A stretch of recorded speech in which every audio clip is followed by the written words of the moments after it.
నిశ్శబ్దంగా ఉంటే ప్రార్థన చేస్తారు. నిశ్శబ్దంగా ఉండాలి.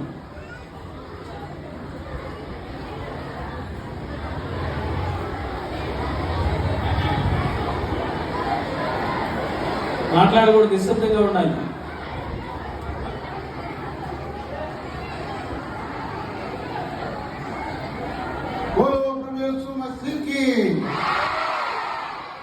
కళ్ళు మూసుకొని ప్రార్థన చేద్దాం. ప్రేమ కలిగిన తండ్రి, మీ ఘనమైన నామం బట్టి స్తోత్రాలు. 3వ క్లోజింగ్ లెసన్లో కూడా మీకు సహాయపడినందుకు స్తోత్రాలు. చేయబడిన పరిచయం మీరు ముద్రించి మీరు నమ్మింపండి. ఈ మాటల బిడ్డల్లో హృదయాల్లో ముద్రించండి. దుష్టుడు అక్కడ ఎత్తుకొని పోకుండా సహాయం చేయండి. దేవా, మీ గ్రంథంలో రాయబడి ఉంది, ఈ ఆహారం నీడ మీద వేయము, చాలా తిరుగులైన తర్వాత తిరిగి